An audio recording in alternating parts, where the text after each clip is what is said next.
So guys electromagnetic induction അല്ലേ plus ടുവിൽ electromagnetic induction എന്ന് പറഞ്ഞാൽ വളരെ സിമ്പിളായിട്ടൊരു ചാപ്റ്റർ ഉണ്ട്.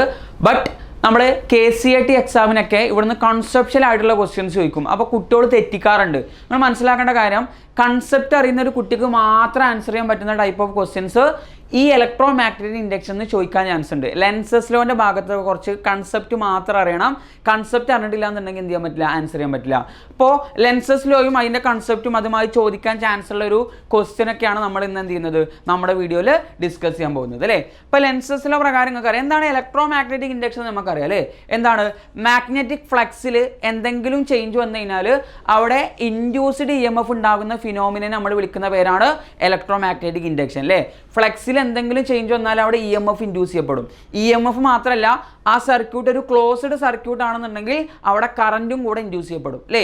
ഈ ഫിനോമിനാണ് എന്തോ ഇലക്ട്രോമാഗ്നറ്റിക് ഇൻഡക്ഷൻ എന്ന് പറയുന്നത് അല്ലേ. ലെൻസസിലോ നമ്മളോട് പറഞ്ഞാൽ എന്താ അറിയോ, ഇവിടെ ഉണ്ടായിട്ടുള്ള ഇൻഡ്യൂസ്ഡ് EMF എന്ന് പറയുന്നത് എന്ത് കാരണം കൊണ്ടാണോ ഇൻഡ്യൂസ്ഡ് EMF ഉണ്ടായത് ആ കാരണത്തിന് ഒപ്പോസ് ചെയ്യും. നേരെ മനസ്സിലാക്കണം കേട്ടോ. ലെൻസസിൽ പറയുന്നത് എന്താണ്, ഇൻഡ്യൂസ്ഡ് EMF ഉണ്ടാകാൻ എന്താണോ കാരണം, അതായത് മാഗ്നറ്റിക് ഫ്ലക്സ് ചേഞ്ച് ചെയ്തുകൊണ്ടാണ് ഇൻഡ്യൂസ്ഡ് EMF ഉണ്ടായത്. ആ ഇൻഡ്യൂസ്ഡ് EMF ഉണ്ടാകാൻ എന്താണോ കാരണം എന്ന് വെച്ചാൽ മാഗ്നറ്റിക് ഫ്ലക്സ് ചേഞ്ച് ആകാൻ എന്താണോ കാരണം ആ കാരണത്തിന് എന്ത് ചെയ്യും, ആ ഇൻഡ്യൂസ് ചെയ്യപ്പെട്ട EMF ഒപ്പോസ് ചെയ്യുന്നതാണ് പറഞ്ഞത്. അതായത് ഇത് മനസ്സിലാക്കാൻ വേണ്ടിയിട്ട് ഞാനൊരു ഡെയിലി ലൈഫ് എന്നൊരു എക്സാമ്പിൾ പറഞ്ഞുതരാം. അതായത് ഇപ്പോൾ നമ്മളിങ്ങനെ നമുക്ക് ഇൻട്രസ്റ്റിംഗ് ആയിട്ടുള്ള ഒരു സ്ഥലത്തോട്ട് പോകാൻ വേണ്ടിയിട്ട് ബസ് വെയിറ്റ് ചെയ്തുകൊണ്ടിരിക്കാന്ന് കരുതുക. ഓക്കെ, അപ്പോൾ നമ്മൾ ബസ് സ്റ്റോപ്പിൽ നിൽക്കുന്ന സമയത്ത് നമ്മൾ ആഗ്രഹം എന്താ, ബസ് വരണം, ബസ് നിർത്തണം അല്ലേ. നമ്മൾ ബസ് സ്റ്റോപ്പിൽ ബസ് വെയിറ്റ് ചെയ്തുകൊണ്ടിരിക്കുന്ന സമയത്ത് നമ്മൾ ആഗ്രഹം ബസ് വരണം, ബസ് നിർത്തണം. ബസ്സിനകത്ത് കയറിക്കഴിഞ്ഞാൽ നമ്മൾ ആഗ്രഹം എന്താ, ബസ്സിനെ എവിടെയും നിർത്തരുത് എന്നാണ് അർത്ഥം അല്ലേ. എന്ന് വെച്ചാൽ ഇൻഡ്യൂസ്ഡ് EMF ഉണ്ടാകുന്നത് മാഗ്നറ്റിക് ഫ്ലക്സ് ചേഞ്ച് ചെയ്തിട്ടാണ്. എന്നിട്ട് ഇൻഡ്യൂസ്ഡ് EMF ഉണ്ടായതിനു ശേഷം ഇൻഡ്യൂസ്ഡ് EMF പറയാണ് ഇനി ഇവിടെ ഫ്ലക്സ് ചേഞ്ച് ചെയ്യാൻ പാടില്ല. എന്ത് കാരണം കൊണ്ടാണോ ഫ്ലക്സ് ചേഞ്ച് ചെയ്യുന്നത് അതിനെ ഇൻഡ്യൂസ്ഡ് EMF എന്ത് ചെയ്യും, ഓപ്പോസ് ചെയ്യും എന്നാണ് ആര് പറയുന്നത്, ലെൻസസിൽ പറയുന്നത് കേട്ടോ. അപ്പോൾ മാഗ്നറ്റിക് ഫ്ലക്സിൽ ചേഞ്ചിന് കാരണം എന്താണോ അതിനെ ഒപ്പോസ് ചെയ്യണം, അതാണ് നമ്മളെ കൺസെപ്റ്റ് അല്ലേ. അപ്പോൾ അത് മനസ്സിലാക്കുന്നതിന് മുമ്പ് നമ്മളൊരു കാര്യം മനസ്സിലാക്കണം. ഒരു കോയിലിലൂടെ ക്ലോക്ക് വൈസ് ഡയറക്ഷനിലാണ് കറണ്ട് ഫ്ലോ ചെയ്യുന്നതെങ്കിൽ ഇതൊരു സൗത്ത് പോളിനോട് ഈക്വലൻ്റ് ആയിരിക്കും. ഇതെന്തിനോട് ഈക്വൽ ആയിരിക്കും, ഒരു സൗത്ത് പോളിനോട് ഈക്വൽ ആയിരിക്കും അല്ലേ. ഒരു കോയിലിലൂടെ ആൻറ്റി ക്ലോക്ക് വൈസ് ഡയറക്ഷനിൽ കറണ്ട് ഫ്ലോ ചെയ്യുകയാണെന്നുണ്ടെങ്കിൽ അതൊരു നോർത്ത് പോളിനോട് ഈക്വൽ ആയിരിക്കും. എന്താ പറഞ്ഞത്, ഒരു കോയിലിലൂടെ ക്ലോക്ക് വൈസ് ഡയറക്ഷനിൽ ഫ്ലോ ചെയ്യുന്ന കറണ്ട് എന്ന് പറഞ്ഞാൽ അതൊരു സൗത്ത് പോൾ പോലെ ആക്ട് ചെയ്യുന്നു. ഒരു കോയിലിലൂടെ ആൻറ്റി ക്ലോക്ക് വൈസ് ഡയറക്ഷനിൽ കറണ്ട് ഫ്ലോ ചെയ്യുകയാണെന്നുണ്ടെങ്കിൽ അതൊരു നോർത്ത് പോൾ പോലെ ആക്ട് ചെയ്യുന്നു. ഈ കാര്യങ്ങൾ എന്ത് ചെയ്യുക, മനസ്സിലാക്കുക കേട്ടോ. ഓക്കെ, ഇനി ശ്രദ്ധിക്കട്ടോ. എടാ ഇവിടെ ഒരു സർക്കുലാർ കോയിൽ ഉണ്ട്. ഈ കോയിലിന് അടുത്തോട്ട് ഇതാ ഒരു മാഗ്നറ്റ് ഇങ്ങനെ വരികയാണ് അല്ലേ. ഈ കോയിലിന് അടുത്തോട്ട് എന്ത് ചെയ്യാണ്, ഒരു മാഗ്നറ്റ് വരികയാണ്. അപ്പോൾ നോക്കടാ, ഈ മാഗ്നറ്റ് വരുന്നതുകൊണ്ട് ഇതിന് നോർത്ത് ടു സൗത്ത് എക്സ്റ്റേണിൽ എന്തുണ്ടാകും, മാഗ്നറ്റിക് ഫീൽഡ് ലൈൻസ് ഉണ്ടാവും. നോർത്ത് ടു സൗത്ത് എക്സ്റ്റേണിൽ എന്തുണ്ടാകും, മാഗ്നറ്റിക് ഫീൽഡ് ലൈൻസ് ഉണ്ടാവും അല്ലേ. അപ്പോൾ ഈ മാഗ്നറ്റ് ഇങ്ങനെ അടുത്തോട്ട് വരുന്ന സമയത്ത് ഇവിടെ ഈ മാഗ്നറ്റുമായി ബന്ധപ്പെട്ട് കിടക്കുന്ന മാഗ്നറ്റിക് ഫ്ലക്സിൽ ചേഞ്ച് വരും, അല്ലെങ്കിൽ മാഗ്നറ്റിക് ഫീൽഡിൽ ചേഞ്ച് വരും. അങ്ങനെ ചേഞ്ച് വന്നു കഴിഞ്ഞാൽ അവിടെ എന്ത് ഇൻഡ്യൂസ് ചെയ്യപ്പെടും, EMF ഇൻഡ്യൂസ് ചെയ്യപ്പെടും അല്ലേ. അതായത് ഈ മാഗ്നറ്റ് കോയിലിന് അടുത്തോട്ട് വരാൻ തുടങ്ങിക്കഴിഞ്ഞാൽ അവിടെ ഫ്ലക്സിൽ ചേഞ്ച് വരുന്നു, അവിടെ EMF ഇൻഡ്യൂസ് ചെയ്യപ്പെടുന്നു. ഞാൻ പറഞ്ഞു ലെൻസസിലെ പ്രകാരം ആ EMF എന്തിനാ ശ്രമിക്കുക, ഇനി ഇവിടെ ഫ്ലക്സ് ചേഞ്ച് ചെയ്യരുത്, ഇനി ഇവിടെ ഫ്ലക്സ് ചേഞ്ച് ചെയ്യരുത്. ഇവിടെ ഫ്ലക്സ് ചേഞ്ച് ചെയ്യാൻ കാരണം എന്താണോ ആ കാരണത്തിന് ഞാൻ ഓപ്പോസ് ചെയ്യും അല്ലേ. എടാ ഇവിടെ ഫ്ലക്സ് ചേഞ്ച് ചെയ്യാൻ കാരണം ഈ മാഗ്നറ്റ് ഇങ്ങനെ അടുത്തോട്ട് വന്നതല്ലേ അല്ലേ. അടുത്തോട്ട് വന്നത് കൊണ്ടാണ് ഇവിടെ എന്ത് ചെയ്തത്, ഫ്ലക്സ് ചേഞ്ച് ചെയ്തത്, ഇവിടെ EMF ഇൻഡ്യൂസ് ചെയ്യപ്പെട്ടത്. അപ്പോൾ ഈ കോയിലിന് ഇൻഡ്യൂസ് ചെയ്യപ്പെട്ട EMF-ന് എന്തിനാ ശ്രമിക്കാറിയോ, ഈ മാഗ്നറ്റ് ഇങ്ങോട്ട് വരാതിരിക്കാനാണ് ശ്രമിക്കുക. വരല്ലേ എന്നാണ് പറയുക. കാരണം എന്താ, ഇത് വന്നു കഴിഞ്ഞാൽ വീണ്ടും ഫ്ലക്സ് ചേഞ്ച് ആവുകയാണ് അല്ലേ.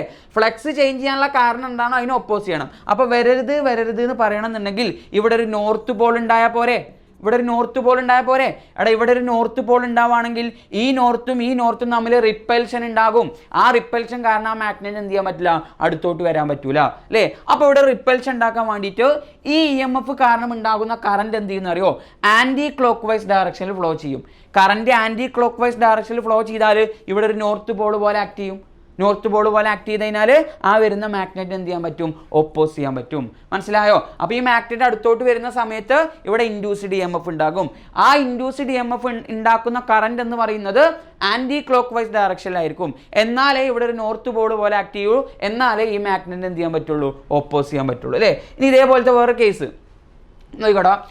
ഒരു സൗത്ത് പോളാണ് അടുത്തോട്ട് വരുന്നത്. നോക്കിക്കോട്ടോ, ഒരു സൗത്ത് പോളാണ് അടുത്തോട്ട് വരുന്നത്. എടാ സൗത്ത് പോൾ അടുത്തോട്ട് വരുമ്പോഴും ഒപ്പോസ് ചെയ്യണം അല്ലേ?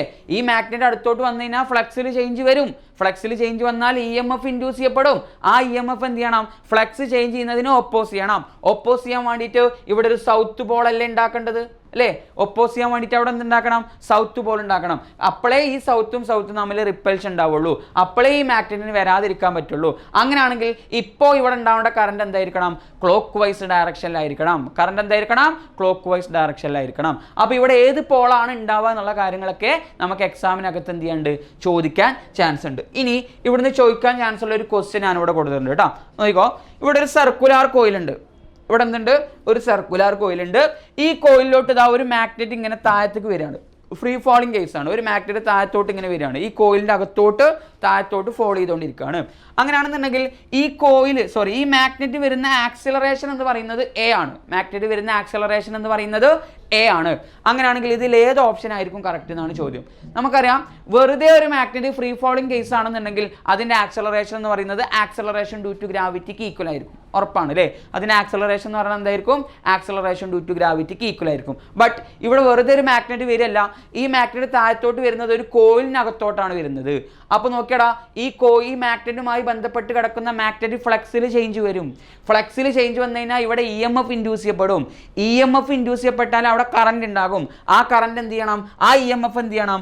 ഈ മാഗ്നറ്റിനെ ഒപ്പോസ് ചെയ്യണം. എന്ന് വെച്ചാൽ ഇവിടെ ഒരു നോർത്ത് പോൾ ഉണ്ടാക്കണം. കറണ്ട് ഇവിടെ ഫ്ലോ ചെയ്യുന്നുണ്ടാവുക ആൻറ്റി ക്ലോക്ക് വൈസ് ഡയറക്ഷനിലാണ്.